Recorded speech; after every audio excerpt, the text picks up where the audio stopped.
বৃষ্টি হয়েছে কোনো কোনো জায়গায়, বৃষ্টি ঝেঁপে বৃষ্টি, স্বস্তির বৃষ্টি বৈশাখ শেষে। তো সেই বৃষ্টি হয়েছে সল্টলেকে সেক্টর 5-এও।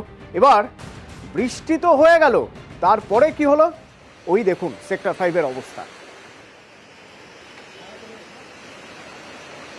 শহরের নতুন অফিস পাড়া, সেই অফিস পাড়া যেখানে তথ্য প্রযুক্তির হাব বলা হয়,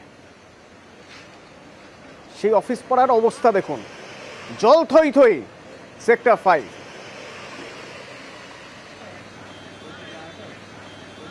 যাদের যাতায়াত করতে হচ্ছে কি বলছেন তারা একবার শুনুন। প্রচুর জল জমেছে, খাওয়া দাওয়া করতে অসুবিধা হচ্ছে, নিচে আসতে বাড়ি ফিরতে অসুবিধা হবে আশা করি। কি বলবো, এখানে তো এরকম হওয়া উচিত না। এত অফিস আছে, এত বড় বড় অফিস কলেজ আছে, এগুলো তো উচিত না, সেগুলো দেখা উচিত। পুরো সেক্টর 5 আমি পুরো ঘুরে এসেছি একা জল, কিছু করার উপায় নেই। অবস্থা তো খুব শোচনীয়। এই বৃষ্টির জল জ্যাম হয়ে গেছে, যেতে পারছি না, জামা কাপড় সব ভিজে গেছে। বৃষ্টি থামার পরে জমা জলের যন্ত্রণা, সেই যন্ত্রণার ছবি ঘুরে দেখলেন আমাদের প্রতিনিধি। এটা ভেনিস নয়, এটা হচ্ছে সল্টলেকের তথ্য প্রযুক্তি নগরী সেক্টর 5। আর সেই সেক্টর 5-এর এরকমই বেহাল দশা, জলমগ্ন গোটা সেক্টর 5। দুপুরের এক পশলা বৃষ্টিতেই যেভাবে জল হয়ে গেছে, আর তার সঙ্গে তীব্র ট্রাফিক জ্যাম, সব মিলিয়ে সেক্টর 5-এর করুণ দশা। দুর্ভোগের মুখে এখানকার তথ্য প্রযুক্তির কর্মীরা থেকে শুরু করে বিভিন্ন ক্রেতা বিক্রেতা প্রত্যেকেই। কলেজ মোড়, এসডিএফ বিল্ডিং সর্বত্র জলমগ্ন, এবং সেখানে অ্যাপ ক্যাবগুলো দীর্ঘক্ষণ ধরে দাঁড়িয়ে থাকায় চূড়ান্ত ট্রাফিক বিপর্যয় হয়েছে।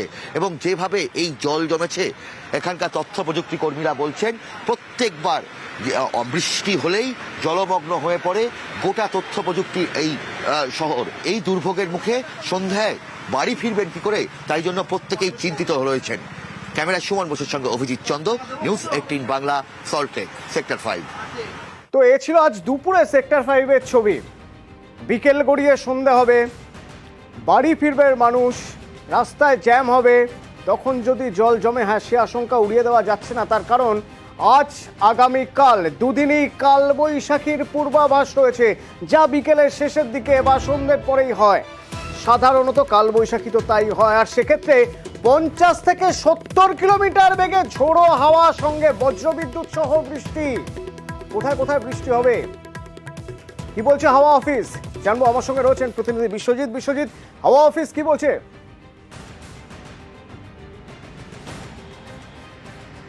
একদমই, শুধু কালবৈশাখী বা শুধু ঝড় নয়, বৃষ্টিও হবে, ভারী বৃষ্টির সম্ভাবনা রয়েছে।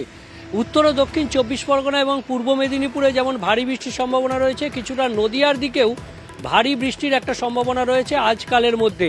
আর এই যে দুপুরের বেলা যে বৃষ্টি হলো, তাতে বেশ কিছুটা এনার্জি লস হয়েছে, আর সম্ভবত তার রিগেইন না করা পর্যন্ত আর কালবৈশাখীর সম্ভাবনা সেই এলাকাগুলোতে নেই। তবে আগামীকালের মধ্যে আবার কালবৈশাখীর সম্ভাবনা, ঝড় বৃষ্টির সম্ভাবনা থাকছে। কারণ যে ঝড় বৃষ্টি হবে সেটা কালবৈশাখীর মতো পরিস্থিতি তৈরি হবে, এমনটাই পূর্বাভাস আলিপুর আবহাওয়া দপ্তরের। কোথায় কোথায় হবে?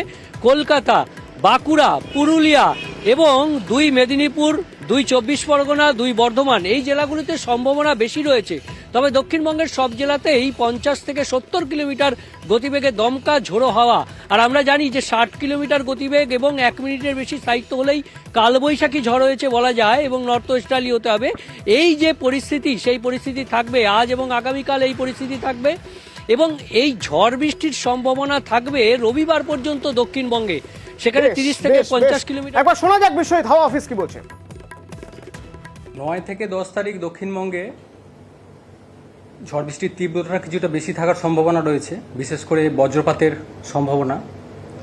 2-1 জায়গায় বজ্রপাতের তীব্রতা বেশি থাকার সম্ভাবনা রয়েছে। দমকা হাওয়া থাকার সম্ভাবনা রয়েছে, কোথাও কোথাও 40 থেকে 50 বা 60 কিলোমিটারও প্রতি ঘন্টায় থাকার সম্ভাবনা 2-1 জায়গায়। অন্যান্য জেলাগুলোর মতো কলকাতার ক্ষেত্রেও তীব্রতার কিছুটা বেশি থাকার সম্ভাবনা রয়েছে 9 থেকে 10 এই পিরিয়ডটার ভিতরেই। 11 থেকে 13 তারিখ বৃষ্টিপাতের সম্ভাবনা থাকবে, তবে তীব্রতা, যেটা বজ্রবিদ্যুতের তীব্রতা বা দমকা হাওয়ার তীব্রতা, সেটা ধীরে ধীরে কমবে। উত্তরবঙ্গের জন্য ইন্টেন্সিটি তুলনামূলকভাবে কিছুটা কম থাকবে দক্ষিণবঙ্গের থেকে, তবে বৃষ্টিপাতের সম্ভাবনা থাকছে আগামী 4-5 দিন উত্তরবঙ্গের জেলাগুলিতে। তুমুল ঝড় বৃষ্টি, ঝোড়ো হাওয়ার দাপট এবং উত্তর